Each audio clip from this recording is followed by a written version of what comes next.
নদীর দুই পাশে রয়েছেন, খুবই সুন্দর ইতিমধ্যে কিন্তু আমরা দেখতে পাচ্ছি কাঁঠালবাড়িয়া কিন্তু চমৎকার অর্ধেক নৌকা কিন্তু আগে চলে এসেছে। দর্শক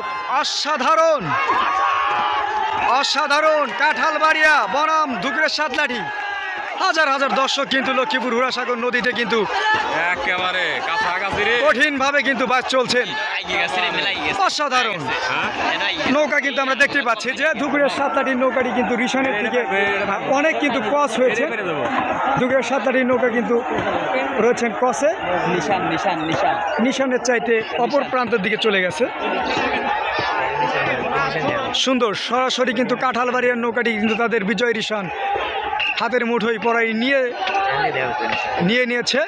আমরা দেখতেই পাচ্ছি কাঁঠালবাড়িয়ার কিন্তু বিজয় রিশানটা তুলে ফেলেছে এবং ধুকরের সাতলাঠির নৌকা এখন পর্যন্ত তাদের বিজয় রিশান তুলতে পারেনি এবং হয়তো তুলতেও পারবে না, কারণ তাদের বাইসটা ইতিমধ্যেই কিন্তু আমরা দর্শক আপনাদেরকে দেখাই এই যে রিশান তুলতে পারে না ধুকরের সাতলাঠির নৌকা। ধুকরের সাতলাঠির নৌকাটি কিন্তু তারা রিশান এখন পর্যন্ত তুলতে পারেনি, তবে দেখা যাক কি করতে পারে। কাঁঠালবাড়িয়ার নৌকা ইতিমধ্যেই তাদের বিজয় রিশান নিয়ে কাউন্সিলের দিকে যাত্রা করেছেন। ও রশির মাধ্যমে কিন্তু আমরা দেখতেই পাচ্ছি ধুকরিয়ার সাতলাঠির যে নৌকাটি আকর্ষণীয়ভাবে একটি চমক দেখিয়েছেন। দর্শক এই যে দেখেন রিশান কিন্তু চরমভাবে রিশান নিয়েছেন, আকর্ষণীয় একটি বাস ধুকরিয়ার সাতলাঠি। এই যে হচ্ছে রিশান আমরা দেখতেই পাচ্ছি। দর্শক চমৎকার একটা দৃশ্য দেখাচ্ছে ধুকরিয়ার সাতলাঠির তাদের নৌকাটি কিন্তু আমরা দেখতেই পাচ্ছি যে অপর প্রান্তে ছিল রিশান কিন্তু ইতিমধ্যে তাদের হাতের মুঠোয় নিয়ে এসেছেন।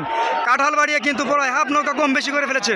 আমরা দেখতেই পাচ্ছি কাঁঠালবাড়ির টাইগার বনাম ধুকরিয়া এক্সপ্রেস তারা কিন্তু কাউন্সিল প্রান্তে চলে এসেছে। তাদের সোনার হরিং নিশানা প্রান্ত থেকে তারা ঘুরে এসেছে।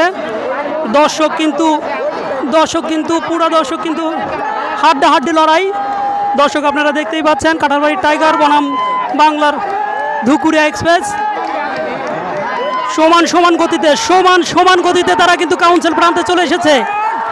ধুকরিয়া এক্সপ্রেস বনাম কাঁঠালবাড়ির টাইগার আমরা কিন্তু দেখতেই পাচ্ছি হাফ নৌকা কিন্তু এগিয়ে আছে এখন পর্যন্ত। অনেক সুন্দর একটি প্রতিযোগিতা, হাড্ডাহাড্ডি লড়াই চলছে। এক নৌকা কম বেশি করে আমরা কিন্তু দেখতেই পাচ্ছি ধুকরিয়া এক্সপ্রেস আজকের এই প্রতিযোগিতায় প্রথম স্থান অর্জন করলো।